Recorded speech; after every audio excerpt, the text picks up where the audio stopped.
방금 시온성가대에 기도송이 있었어요. 시온성가대 보였죠? 아멘. 보이는 사람만 보여요. 하나님 말씀 봅니다. 고린도전서 2장입니다. 고린도전서 2장 10절부터 11절 천천히 같이 찾아서 공독합니다. 고린도전서 2장 10절부터 11절 같이 공독합니다. 오직 하나님이 성령으로 이것을 우리에게 보여주셨으니 성령은 모든 것 곧 하나님의 깊은 것까지도 통달하시느니라. 사람의 일을 사람 속에 있는 영 외에 누가 알리요? 누가 같이 하나님의 일도 하나님의 영 외에는 아무도 알지 못하느니라. 아멘. 네, 이 말씀을 통해서 성령님과 함께 걷는 삶 이렇게 써졌는데, 저는 주보에 성령 하나님, 아니 오늘 갑자기 웬 성령 하나님? 예, 이유가 있어요. 우리가 지금 사도행전 강해를 계속 나가고 있는데, 바울이 이제 3차 전도여행을 준비하는 과정에서 에베소에서 누구를 만났어요? 아볼로? 예, 생각이 안 나니까 다시 사도행전 18장으로 넘어가야 되나요? 아니죠. 아볼로를 만났어요. 아볼로를 만났는데, 아볼로는 어떤 사람이었더라? 알렉산드리아 출신이고 아주 학파 출신이로, 오늘날로 말하면 서울대학교 출신이라 그 예수에 대해서 아주 잘 가르쳤어. 그런데 뭐가 없었더라? 성령이. 성령이 없었더라. 그래서 바울이 물었죠. 성령을 받았느냐? 그러니까 아볼로가 뭐라고 그랬어요? 나는 세례 요한의 물 세례만 받았노라 라고 물 세례에 대해 얘기했어요. 그러자 이 아볼로를 교육한 사람이 누구예요? 사도 바울이 교육한 것이 아니고 사도 바울을 따라다녔던 브리스가와 아굴라가 나 좀 봅시다 그러면서 하나님 말씀을 가지고 예수가 그리스도다, 그리스도에 대해서 상세하게 설명하니까, 이제 18장 마지막 절에 보면 이제 아볼로가 그를 깨닫고, 내가 알고 있던 그 예수님은 십자가를 통해서 그리스도가 되셨구나. 여기서 끝나면 그냥 역사적인 과거의 흐름이지만, 나도 십자가의 정과 욕심을 못 받고 그리스도로 부활해야 되겠구나 라는 걸 깨닫고 얼마나 회개했을까요? 얼마나 회개했을까요? 이제 우리 교회에서도 이제 14, 15, 16, 17 수련회를 떠나지만, 수련회 기간을 통해서 하나님께 전폭적으로 맡기고 밤새도록 기도하면서 하나님 제 잘못을 용서해 주시옵소서, 왜 이렇게 죄가 많은지 모르겠습니다 하고 회개를 하는 거예요. 근데 그 회개가 내가 누구에게 뭐 훔쳐먹고 도둑질하고 이러한 것도 회개지만, 내가 잘난 것도 회개더라. 하나님 앞에서 잘난 것도 없는데 괜히 교만해가지고 형으로 동생을 때리고 또 오빠로서 동생을 때리고 이런 것들이 막 올라오는 거죠. 그러면 자기가 앞에서 뭐 잘난 것도 아닌데 잘난 것을 이야기하고 강의했던 이런 것들이면 회개가 막 올라오는 거예요. 그러면서 내 자신을 생각할 때 내 자신이 타다 마른 숯덩어리로 보이는 거예요. 네 모습이야. 그러면서 제 모습을 보니까 타다 마른 숯덩어리, 아니 까맣게 걸린 숯덩어리가 아니고 타다 마른 장작덩어리. 얼마나 괴로워. 내 몸이 타다 마른 장작덩어리인데 얼마나 흉식하냐면, 아무리 다 버려도 뭐 누가 찾지도 않는 그런 장작덩어리. 하나님 앞에서, 하나님 나를 이렇게 우주에서 딱 한 사람 만들어 주셨는데 내가 이렇게 숯덩어리가 돼서 아무 쓸데기 없으니 어쩌면 좋습니까? 용서해 주시옵소서 하고 통회를 하면, 회개를 하면, 예수 이름으로 회개를 하면 그 부분에, 그래 너 같은 인간을 위해서 예수님이 이 땅에 오셨고 그 예수님 너를 위하여 십자가에 죽으셨댄다.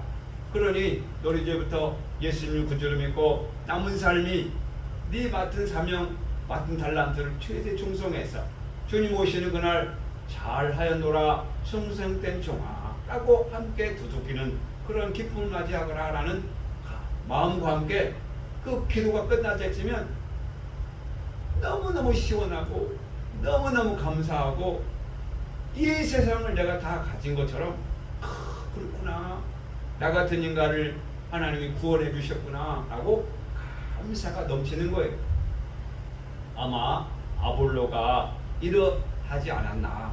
그래서 아볼로가 회당에 나가서 유대인들 앞에서 예수가 그리스도다라고 사도행전 18장 마지막 절에 보면은 증거할 때 유대인들이 그 말에 대답을 못하고 다 믿었더라 라는 기록이 되어 있어요. 19장에 들어오면서 이제 또 아직 고린도를 떠나진 않았는데 거기에서 어떤 사람을 만났어요? 어떤 사람 만났어요? 이름이 없어요. 어떤 제자를 만났어. 어떤 제자를 만났는데 역시 그 어떤 제자도 요한의 물 세례만 알았고 성령 세례를 알지 못하더라. 그래서 바울이 또 성령에 대해서 또 죽은 자 가운데 부활하신 예수 그리스도를 증거하자 그가 세례를 받았고 또 안수를 받으면서 성령을 받은 줄 믿습니다. 아멘. 자, 그러면 지난주에 약속한 대로 그러면 성령을 내가 받았는지, 성령을 언제 받았는지, 성령을 어떻게 받았는지, 성령을 받으면 어떠한 좋은 점이 있는지 이런 것들을 여러분에게 좀 시간을 내서 말씀드리겠다고 약속을 했어요. 그래서 오늘은 성령이 무엇인가, 성령이 무엇인가에 대해서 아시는 내용도 있겠지만 다시 한번 점검해보고 모르는 사항이 있다면 다시 한번 공유해서 하나님께 가는 길에 성령을 알고 성령을 어떻게 받고 성령을 언제 받고 성령을 받으면 어떻게 되는가를 확실히 알아서 이제 성령에 대해서는 먼저 얘기할 수 있는 저와 여러분 되길 원합니다. 아멘. 오늘 본문에 보니까 성령에 대한 단어가 나오는데 오직 하나님의 성령으로 이것을 우리에게 보이셨으니 성령은 모든 것 곧 하나님의 깊은 것까지도 뭐하더라? 통달하더라. 여러분의 마음을 아는 사람 있어요? 없어요? 없어요. 하나님밖에 없는 줄 믿습니다. 아멘. 그런데 성령을 받으면 하나님의 깊은 것까지 통달한다는 거예요. 하나님의 마음을 다 알 줄 믿습니다. 아멘. 그러면 성령을 받아야 돼요? 안 받아야 돼요? 꼭 받아야 돼. 그럼 여러분 성령 받았어요? 안 받았어요? 안 받았어요? 아니, 받았습니다. 받았어요. 받았는데 내가 아주 확실한 지식과 믿음이 없기 때문에 받았는 건지 성령이 무엇인지를 모르기 때문에 오늘 성령에 대해서 말씀을 드리는데 고린도전서 2장 10절 말씀을 보니까 성령은 하나님의 깊은 것까지 통달한다. 이 말씀은 성령은 하나님인 줄 믿습니다. 아멘. 그래서 사람의 속에 있는 영 외에는 누가 알려? 이와 같이 하나님의 일도 하나님의 영 외에는 아무도 알지 못하느니라. 그 하나님의 영이 성령인 줄 믿습니다. 아멘. 자, 그래서 성령의 정의를 말씀드리면 성령이라는 것은 삼위일체 하나님의 세 번째 육격이라. 다시 말씀드릴게요. 우리 기독교에서는 칼빈의 조례에 따라서 성부, 성자, 성령 이렇게 하나님을 세 분류로 구분해서 부르고 있어요. 그래서 삼위, 세 자리, 아버지의 자리, 아들의 자리, 또 같은 영의 자리로 나누는데 성부 하나님, 성자 하나님, 예수, 또 성령의 하나님 이렇게 나누어서 부르기도 합니다. 근데 성령은 보이지가 않아요. 근데 어떤 힘이 아니라 지성과 감성과 뜻을 가진 인격적인 하나님이다 라고 원어에는 정의하고 있습니다. 그래서 사람의 격, 인격에는 지성, 감정, 뜻을 가진 것처럼 이 하나님도 사람이 가진 그런 인격을 가지고 있다라는 걸 말씀드리면서 성령은 하나님의 뜻을 알게 하고 구원으로 인도하는 능력을 주신다라고 정의할 수가 있습니다. 자, 그러면 성령이란 뜻이 무엇인가? 히브리어로 말하면 루하흐라고 쓸 수가 있어요. 루하흐. 그래서 번역을 하는 거 보면 바람, 숨결, 영, 보이지 않는 존재지만 힘있게 움직이는 하나님의 영이다, 하나님의 마음이다라고 번역할 수가 있고요. 헬라어는 퓨뉴마라고 발음하는데 바람, 영, 호흡으로 해석할 수가 있으며 생명을 불어넣는 하나님의 살아있는 능력, 이렇게 정의할 수가 있습니다. 다시요, 구약과 신약의 공통된적인 성령의 뜻은 생명을 주시는 하나님의 호흡, 살아있는 능력의 임재. 따라하겠습니다. 생명을 주시는 하나님의 호흡. 시작. 생명을 주시는 하나님의 호흡. 이게 성령의 정의다. 그런 생명을 주시는 하나님의 호흡을 꼭 받길 원합니다. 아멘. 그래서 성령의 주요 특징들이 이제 성경을 통해서 찾아왔는데요.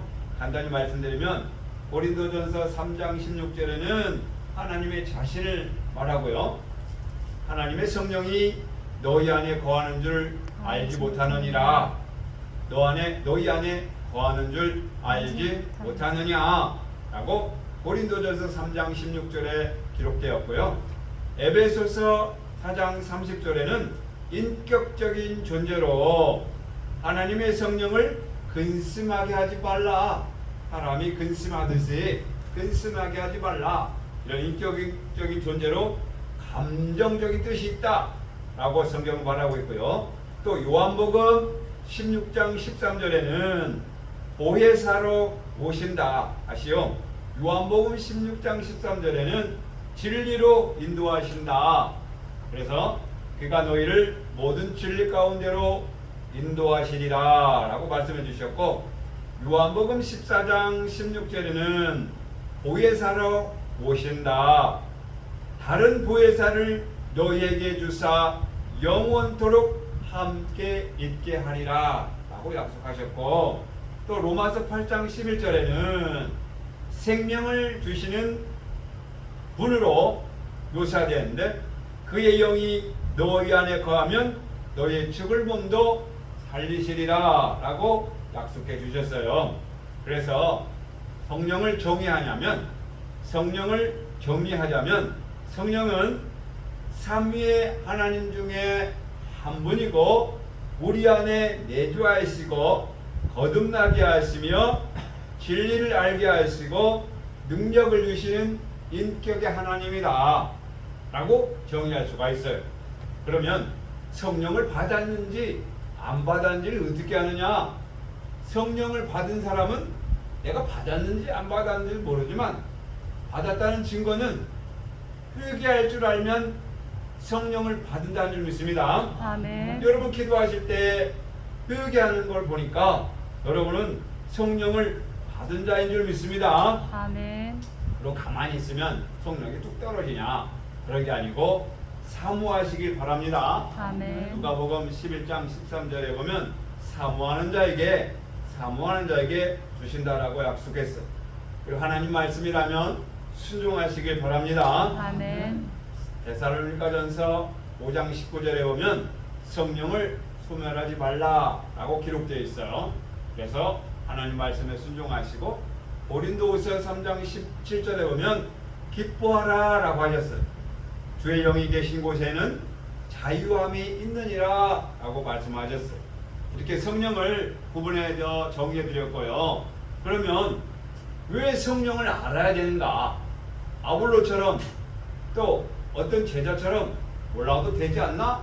라고 할 수 있겠지만 우리는 성령을 알아야 될 이유는 뭐냐?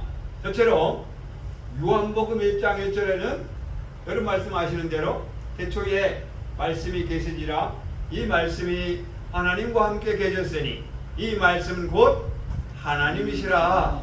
하나님은 말씀으로 계신 줄 믿습니다. 그리고 요한복음 17장 17절에는 진리로 거룩하게 하옵소서 아버지의 말씀은 진리입니다. 그러니까 하나님은 말씀이요 또 말씀은 진리인 줄 믿습니다. 하나님은 말씀으로 계시고 진리로 계신 줄 믿습니다. 또 요한일서 5장 7절에는 성령은 진리는 성령이다라고 말씀하셨어요. 진리는 성령이다라고 말씀하셨어요. 또 고린도전서 2장 10절에 말씀 보면 성령은 하나님의 깊은 것을 통달하니 성령은 하나님인 줄 믿습니다. 정리하자면 하나님은 말씀이요, 하나님은 진리요, 하나님은 성령으로 계시는 줄 믿습니다. 그래서 성령을 받으면 하나님의 마음을 받으니 내 마음을 알고 상대방도 마음을 알아. 날마다 내 마음이 더러운 것을 깨달아 회개함으로 날마다 거룩함에 나가는 아주 좋은 것인 줄 믿습니다. 시편 84편 11절에도 하나님은 해요 방패시라 라고 말씀하시면서 좋은 것을 너에게 주신다라고 말씀하셨는데, 그 좋은 것이 반주 성경에 보면 성령인 줄 믿습니다. 오늘 좋은 것을 받으시는, 모든 좋은 것을 아시는 저와 여러분 되길 원합니다. 자, 그러면 성경을 통해서 구약 성경에는 뭐라고 기록됐고 신약 성경에는 뭐라고 기록된지를 확인해야 될 것 같지 않습니까? 우리 창세기 1장 2절에 보면 봅시다. 창세기 1장 2절에 보면, 창세기 1장 2절 우리 민족 집사님 읽어주세요. 땅에 혼돈하고 고아하며 흑암이 깊은 위에 있고 하나님의 영은 수면 위에 운행하시니라. 아멘. 하나님의 영, 하나님의 영이 구약에는 성령으로 기록되어 있는데 하나님의 영이 수면에 운행하시느니라. 자, 이제 창세기 강의는 전지창조 강의를 통해서 자세히 풀어드리게 하고요. 그 하나님의 영이 구약에서는 성령으로 묘사되어 있고, 사사기 6장 34절에는 여호와의 영이 기드온에게 임하나니라고 기록되어 있어요. 여호와의 영. 이렇게 또 사무엘 16장 13절에는 다윗이 사무엘에게 기름 부음을 받자 여호와의 영이 크게 감동하였다라고 기록되어 있어요. 그래서 구약 성경에는 성령을 하나님의 영, 여호와의 영, 여호와의 영으로 묘사되어 있습니다. 자, 그럼 이 하나님의 영이 임하기도 하고 떠나기도 하더라. 사울에게 임했던 하나님의 영이 말씀에 불순종하니까 하나님의 영이 떠나는 것을 사무엘상 16장 14절에 기록하고 있습니다.